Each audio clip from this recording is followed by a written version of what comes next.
Hello everyone, welcome back to my YouTube channel. I hope आप लोग vlogs enjoy कर रहे होगे। हम लोग लखनऊ से आ चुके हैं बैंगलोर। सुबह फ्लाइट थी हमारी, 3 घंटे की ऑलमोस्ट फ्लाइट थी। थोड़ी हेक्टिक थी, रात में नींद भी नहीं है अच्छे से, काम बहुत सारा है इस टाइम। बट फिलहाल अभी बहुत ही कोजी स्टे मिला, ऑल थैंक्स टू एथर। और एथर कम्युनिटी डे में हम लोग आए हुए हैं और पिछले साल भी आए थे। बहुत मज़ा आती है, बहुत अच्छी हॉस्पिटैलिटी है, प्रोडक्ट्स बहुत अच्छे हैं, हर एक चीज़ टॉप नॉच रहती है एथर की। एंड एक बार व्यू दिखा दो, सबसे पहले व्यू चेक कराओ भाई।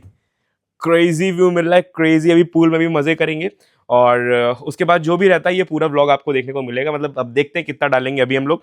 फिलहाल ये जबरदस्त व्यू मिलने वाला है आपको यहाँ से। और यहाँ पे खड़े होके वो डॉन वाला फील आ रहा है एकदम, ऐसे ऐसे करके, ये समझ रहे हो। 11 मुल्कों की पुलिस तो मुझे नहीं ढूंढ रही है, खैर।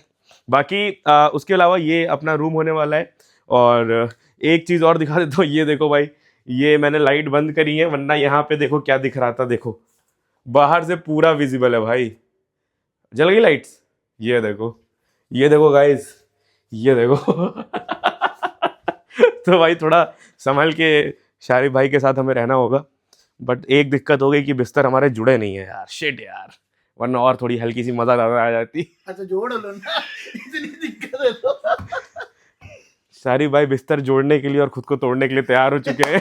भाई तोड़ने के लिए नहीं, अपन तोड़ता है बोड़ता है। तो खैर टॉपिक से भटक गए थे। व्यू आपने एंजॉय कर ही लिया, देख ही लिया, जबरदस्त व्यू है। और फिलहाल अभी बात कर लेते हैं Yamaha R2 की। समझ रहे हो, R2 के बहुत सारे वीडियोस आ रहे हैं, हमें पैसा कमाना है, हम क्यों पीछे हटे, हम भी डालेंगे वीडियो, क्यों नहीं डालेंगे भाई। तो ऑनेस्टली R2 बुक हो चुकी है, जहां से भी सबसे पहले मिल जाएगी वहां से R2 हम उठा लेंगे बिना कोई, मतलब इसमें इस चीज़ में कोई भी डाउट नहीं है। और लोग कमेंट कर रहे थे कि भाई जो इन्फ्लुएंसर्स होते हैं बाइक लेते हैं फिर कंटेंट बना के बेच देते हैं, तो ऑनेस्टली इसमें गलत भी कुछ नहीं है भाई। अगर आप इन्फ्लुएंसर हो, अगर आप कोई इंसान लाइफ में मेहनत क्यों कर रहा है पैसे कमाने के लिए, तो अगर मुझे बाइक खरीदनी पड़ेगी, फिर मैं उससे कंटेंट बना के पैसे कमा के बाइक बेच दूंगा, तो उसमें बुरा क्या है, उसमें गलत तो कुछ मुझे लगता नहीं भाई, बिल्कुल भी गलत नहीं लगता है। और इनफैक्ट इस बार R2 हम रखने वाले, R15 से थोड़ा कम पैसे कमाया था मैंने, इस बार R2 से और पूरा पैसा निचोड़ेंगे। तो खैर R2 भाई 5 कलर में आ चुकी है। जो बेस मॉडल है उसमें 2 कलर है, उसके बाद जो मिड वेरिएंट है उसमें 2 कलर्स होने वाले हैं, उसके बाद जो टॉप एंड वेरिएंट है R2M, वो कलर तो भाई सबसे यूनिक लग रहा है। बाकी यहाँ पे कुछ और वीडियोस भी हैं, आप देख सकते हो, बड़ा क्रेजी सा। मेरे को तो ये विंगलेट्स के साथ क्या जबरदस्त लग रही है भाई, क्या जबरदस्त लग रही है, मतलब टॉप नॉच। और गाड़ी का साइज भी मुझे लगता है बढ़ गया है थोड़ा पहले से, when compare to R15 wings. और मतलब जो इन्होंने एक्सेसरी लॉन्च करी है ना, वो जबरदस्त लॉन्च करी है। बट खैर वापस आइए भैया जी, जरा कैमरामैन हमारे। तो सबसे पहले ये वीडियो बना क्यों रहा हूँ ये बता देता हूँ। इस बार का जो बेस वेरिएंट है वो इतना ज्यादा मेरे को अच्छा लगा कि उसको अगर आप बेस वेरिएंट समझ के लोगे ना तो वो गलत होगा। और मुझे लगता है काफी अच्छा एक ऑप्शन है अगर आप बेस वेरिएंट के लिए भी जाते हो। कुछ ऐसी चीज दी है टॉप एंड वेरिएंट में जिनका सच में तो काम ही नहीं है। एक चीज जिससे मुझे बहुत ज्यादा नफरत है वो है भाई जो आपका कीलेस गो दिया है, मतलब आपको की फॉब रखना पड़ेगा, आपको वो जो वॉशिंग मशीन का बटन है वो घुमाओगे तो गाड़ी स्टार्ट होगी। वो सब चीजें पसंद नहीं यार, हम भाई थोड़े पुराने राइडर्स हैं और कब से चला रहे हैं, 2015-16 से बाइक चला रहे हैं, और अभी तक वो मैं अडाप्ट नहीं कर पाया। बाकी कौन कौन मेरी बात से सहमत है कमेंट जरूर करना। तो उसकी देखो किसी को नीड नहीं है, टॉप एंड वेरिएंट मिलता है, एडजस्टेबल लिवर्स मिल जाते हैं टॉप एंड वेरिएंट में, जो कि आपको बेस वेरिएंट में नहीं मिलते हैं, जो कि एज एन एक्सेसरी अवेलेबल है। तो मुझे लगता है वहां भी आप अगर चाहते हो, अगर आपको कोई दिक्कत हो रही है, तभी आपको जो एडजस्टेबल लिवर है उनकी जरूरत पड़ने वाली है, वरना ऐसा इतनी जरूरत नहीं पड़ती है। और सबसे बड़ी चीज जो इस बार बेस वेरिएंट है ना, उसमें ऐसी कोई भी चीज मेरे को नहीं लग रही है मिसिंग कि जिससे आपका राइडिंग एक्सपीरियंस खराब हो। लोग बोलेंगे क्विक शिफ्टर, ऑनेस्टली बताऊं, RS200 2015 में ली थी जब लॉन्च हुई थी। आज तक उस कैटेगरी की बाइक में, 200 सीसी की बाइक में, जो मजा क्लचलेस शिफ्ट करने का है वो क्विक शिफ्टर में भी नहीं है। क्विक शिफ्टर का मजा कब आता है, जब इनलाइन 3 इनलाइन 4 बाइक होती है ना, तब आप जब क्विक शिफ्ट करते हो, अप शिफ्ट करते हो, डाउन शिफ्ट करते हो, तो मजा आती है भाई। छोटी बाइक्स में, ये बाइक्स होती है बिगिनर्स बाइक, इनमें अगर आप सीखोगे क्लचलेस जाना तो वो आपके लिए ज्यादा बेनिफिशियल है। तो मेरे लिए ऑनेस्टली देखो 50-50% लोगों की तरफ से होकर बोल रहा हूँ। 50% लोगों को लगेगा कि यार क्विक शिफ्टर वाला वेरिएंट ले लें तो अच्छा रहेगा, डेफिनेटली अच्छा रहेगा, मैं यही रिकमेंड करूंगा, अगर क्विक शिफ्टर लेना है तो ले लो। बट जो टॉप एंड वेरिएंट है यार, वो मेरे को समझ, एक तो सबसे पहले वो वॉशिंग मशीन वाला जो नॉब दे दिया उसकी वजह से नहीं आ रहा है, और दूसरा यार मतलब कलर थोड़ा सा R15 से मैच कर रहा है, अच्छा तो बहुत लग रहा है नो डाउट, बट वो कलर सबसे ज्यादा R15M से मैच भी कर रहा है। और उसके बाद एक चीज और मैं कहूंगा कि जैसे इस बार जो एक्सेसरी ऑप्शन है वो बहुत ज्यादा अच्छा है। तो अगर आप बेस वेरिएंट भी लेते हो, उसके बाद भी आपको चीजें चाहिए, फॉर एग्जांपल आपको क्विक शिफ्टर चाहिए, उसका प्राइस आने वाला है, विंगलेट्स तो आपको ऑफ कोर्स लेने ही पड़ेंगे एज एन एक्सेसरी। और इस बार भाई यामाहा ने क्या जबरदस्त प्राइस रखा है भाई, 10 on 10 प्राइसिंग रखी है हर एक चीज की। बाकी इस वाले कलर की मैं बात कर रहा हूं, ये देख सकते हो आप, ये जो R15M में कलर आता था, जो एक्चुअली R1M से उठाया हुआ कलर है ये, और ये सेम कलर इन्होंने R2M में भी दे दिया है। तो नो डाउट अच्छी लग रही है, बट थोड़ा सा मतलब फ्रेशपन नहीं लग रहा है इसमें। अच्छी तो बहुत ज्यादा लग रही है, विंगलेट्स के बाद बहुत बढ़िया लगेगी, और पूरी तरह से R9 से इंस्पायर्ड लगती है। DRL बहुत ही जबरदस्त लगते हैं, 10 on 10 लगते हैं।